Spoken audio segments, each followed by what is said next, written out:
So here we're going to talk about what is on the cards. So first off, we have the card name right here. This card is Confusion. Over here, we have the card number. You can see it's card number 1. So higher cards are generally stronger. We go from 1 to 20. Over here, where it says basic, that is your rarity. Here is the card effect. And then here on the bottom is the casting phase. The casting phase is when you are able to play it during the round. So now that we kind of did a little overview of what is on the cards, we're going to do some detailed explanations of what each card is. So card number 1 here is Confusion. So on this card, you can change your group's selected game to one of your choice. You must cast before the round begins. So an example of that is if Alice rolls highest in her group and selects Metallica for her group's game, before the round begins, Bob can cast Confusion and change the games to Bob's preference. Okay, so this card, number 2, is called Darkness. So just like the name says, you will be able to cover the score displays for the entire game, so no one can see their scores. This is cast before the round begins. So for single-player games, the TD will record the score secretly for each player. And on EMs, there may be 100,000 K light, so we'll have to make sure those are covered.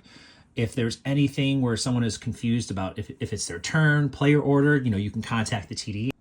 All right, so this card is Forbidden. It's card number 3.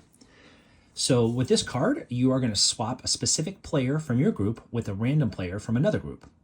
They need to be cast before the round begins. So an example of this is if Alice casts Forbiddance, she can choose to swap Bob with a random player, Charlie, from another group.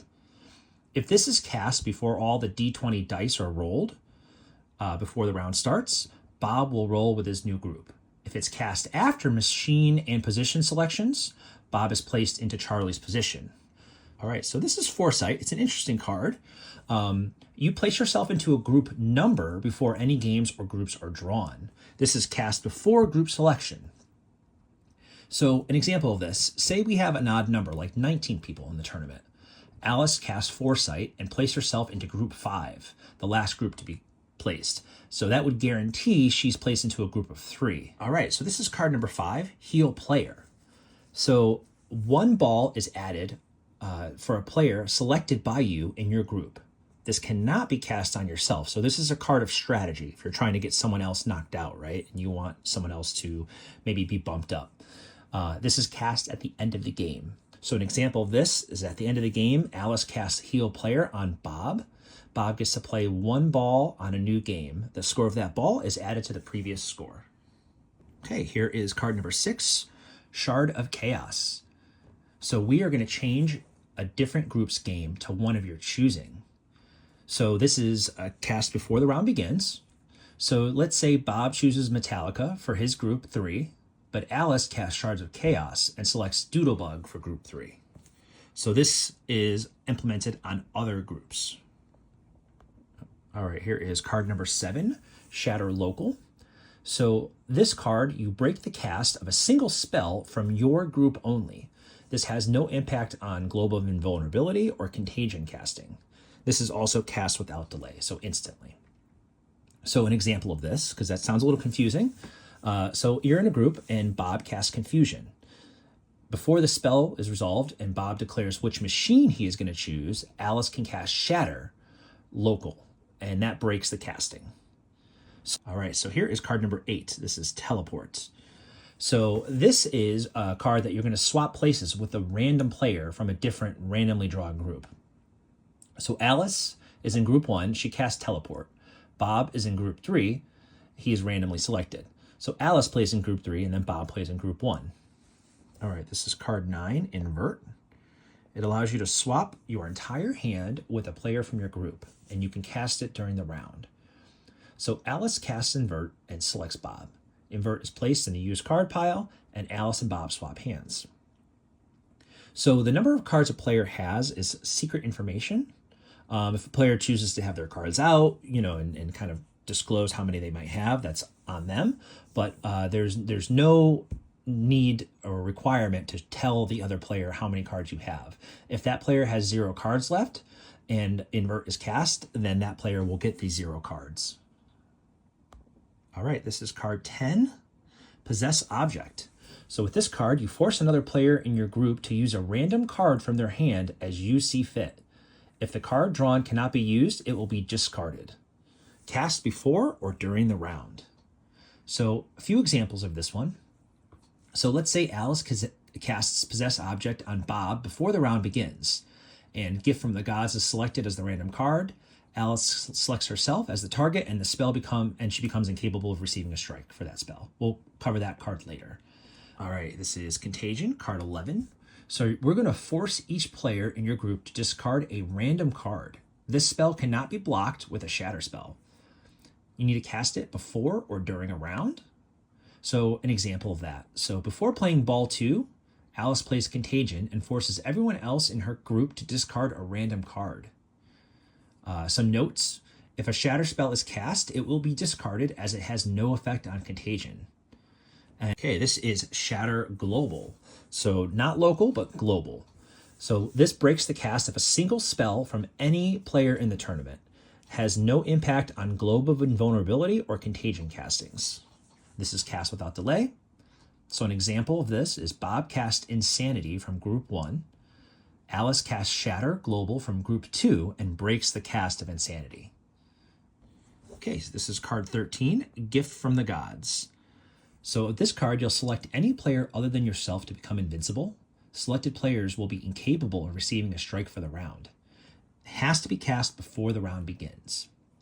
So an example of this, Alice casts Gift of the Gods from Group 1. Alice selects Bob in Group 2 to become invulnerable. Bob finishes last in his group. He does not receive a strike.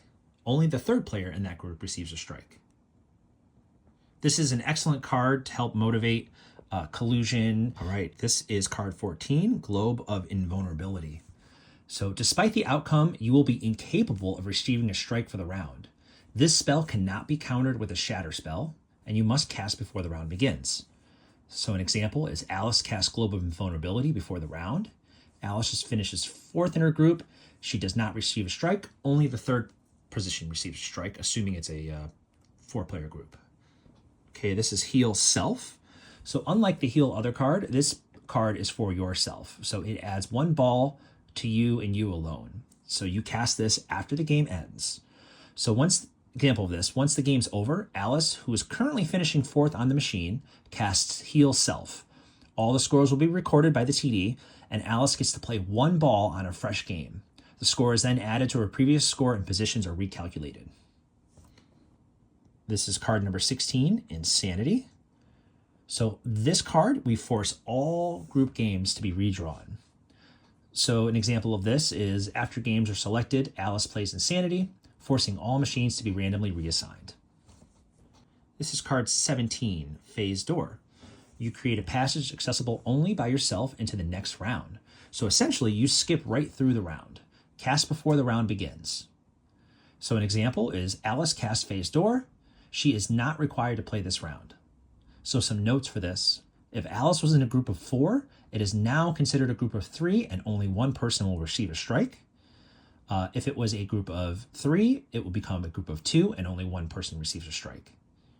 Okay, card 18 is Deflect Death. You accept your brush with death, your last strike, and deflect it into your group. Other players in your group must battle on a random game, 1-ball match. The loser will inherit your death strike and receive a strike for the round. So an example of this is Alice comes in last in her game and receives her last strike.